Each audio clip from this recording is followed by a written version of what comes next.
but I'm just saying you could have that. Whereas the Gleasons takes the one from the north and then expands it out and then kind of keeps going past the equator with, either an assumption that it keeps going out like that, or if folks have other evidences or whatever it is they claim that why that would be happening, that you'd have just the one in the north. But like you're saying, then you don't have another star chart that's a circle for the southern on the AE. You have kind of like a band around the outside, and then there would have to be some kind of other effect or something that would be happening, like some folks talk about like mirroring or something, to have that happening potentially. Or fake TFE.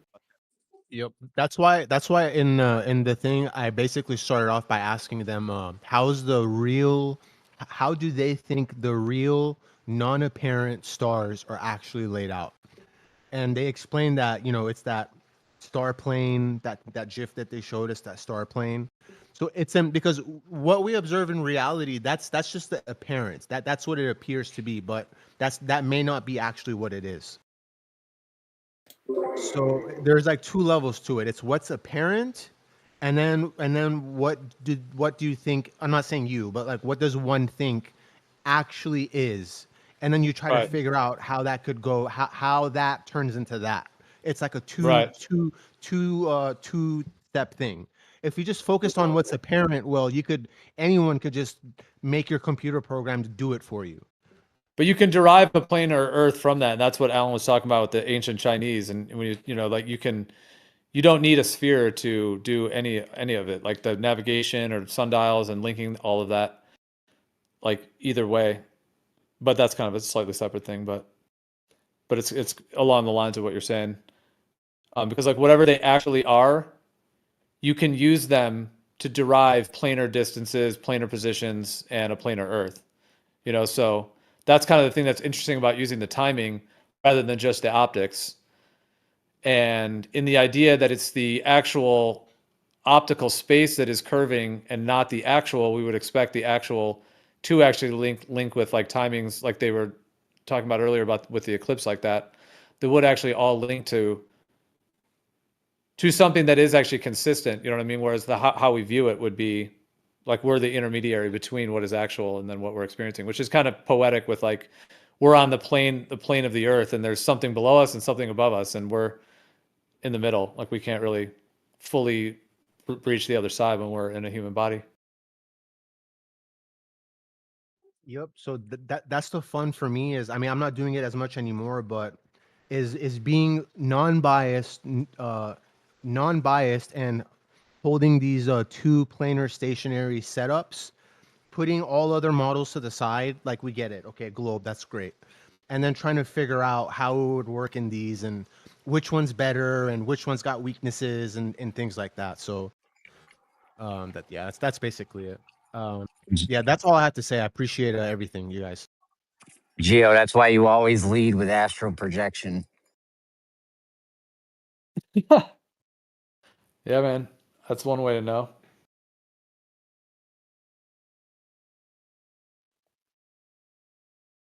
Well, that's a whole thing if you are able to leave your body and transcend to these other layers.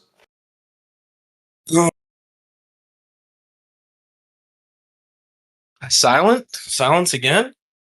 No, it's by the way, that's an inside joke, by the way, because Issa used to laugh at everyone to say like joke about not leading with astral projection.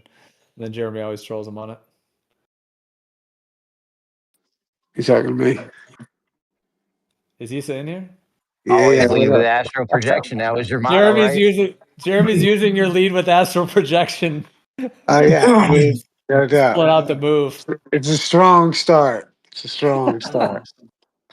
Because we were talking about like what the stars actually are. We're talking about like the southern stars, all these different things, but like what they actually are above, the Earth versus how we see them, and the disparity between them, and then kind of linking that to, like it's like as a way in a human we're limited to like the physical plane of what we can observe. So like what is beyond, like what are those stars actually up there? But then also like what is the beyond in a sense? And then Jeremy threw in the astral projection joke. Yeah, man. That's funny. I just hopped in like 2 seconds ago. So yeah, it's funny. Dude, they did a whole presentation on the celestial theodolite concept, but now using an eclipse for the sun and the moon, and it all works out planar. The eclipse, like instead of the peak of the mountain and the star, this is using the sun and the moon as the two things that intersect. As the two things that intersect. At what angle? At what angle of elevation? Well, that's what they were showing. Like this guy Brian, who he did a whole okay, Alan did a celestial theodolite update like event, but for the first like 30 minutes of it, he played this guy Brian. His name on here is like Llamazing. It's like llama, but like amazing, like Llamazing. Anyways, so he did this presentation, which it's on like recording, like well, it's on Alan's channel. It should be on the Earth Awakening stream too. But he just did this event. So the guy Brian is the one who made the presentation. Alan was showing it. And then, we had a whole discussion on it and all that. But dude, I mean, essentially it's using, the similar concept to the celestial theodolite, except instead of the tip of the mountain and the star, you're using the sun and the moon. And it works out to where the sun and the moon are like 3,959 miles above the ground, which is what they claim the radius of the sphere is. And then you have like your sphere of vision and so on. So like the 3,959 is just from the actual distance that they are above, and when you do that and do the timing, it all is planar with the plane trig.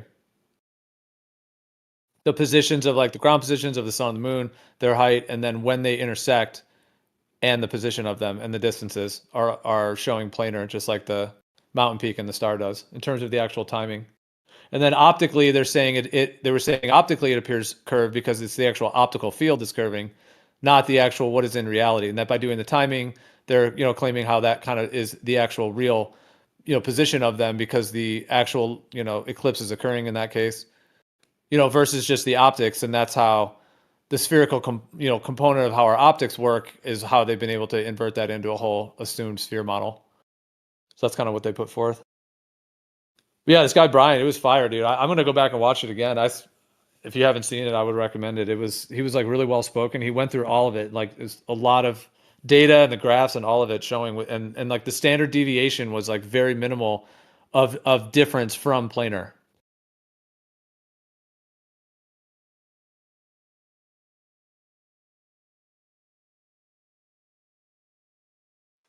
Yeah, it's interesting. You have to check it out. I'll see what the. I'm curious what the angle, like the altitude of it, of the.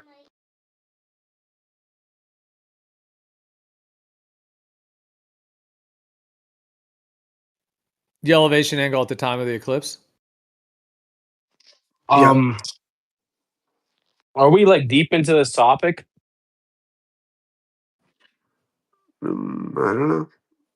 Well, We were at well, Issa popped in, and I was just telling him about the sun and the moon celestial theodolite thing. But before that, we were talking about like the southern stars and some of that stuff. I mean, it's kind of open. Yeah, What do you wanna do?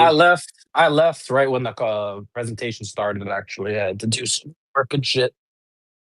But I have something that I've been kind of researching after work here, and I think I don't know, made a finding, I guess, to report. Maybe someone else has already came to this conclusion before me, but it's kind of off of this topic.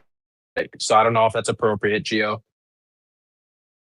Well, were there any final thoughts on some of those topics that anyone? I mean, the whole Southern Star thing is a whole thing in and of itself. I mean, Gatebreaker, was there any last thoughts on that? Because yeah, we're just talking about if you have like the North Pole and the stars coming out in a star chart, then you have the South Pole with the stars coming out in the star chart, and you end up with two of them.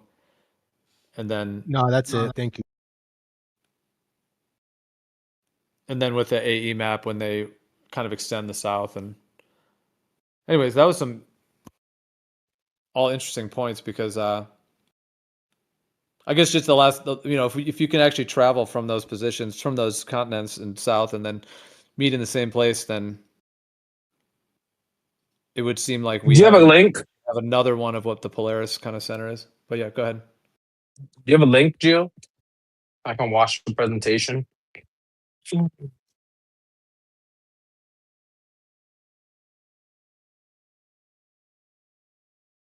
Yeah, I just posted it in chat right here. I just went and grabbed it. Yeah, that's like from Alan's channel. It's like the hour and a half. Thank you. Yeah. So it's like easily accessible without having to find it in the timestamp. Well, No, if you want to Any shift it, thoughts, dude. I mean, anyone? there's a million things to talk about with the Southern Stars, but perhaps we've kind of exhausted all that. So yeah, if you want to shift it up, bro, go for it. Well, okay. I mean, I guess since you're here, I'll preface. No, I don't know. Preface it. I guess I'll tell it to you, but I guess it's more for the panel. Anyone listening? But since I know Gio's here, I guess I'm kind of addressing you more so. But yeah, dude. So my algorithm's been giving me weird shit, like old videos of like maybe like 5-year old videos or whatever. So I've been listening to these videos while I've been working and shit. Basically, these old videos, like during the time of COVID and stuff, basically, is when these videos are from. So I just listen to this all day, and I think I came to some conclusions, honestly, about the whole Corona thing. I guess I'll just start with my conclusions or my thesis.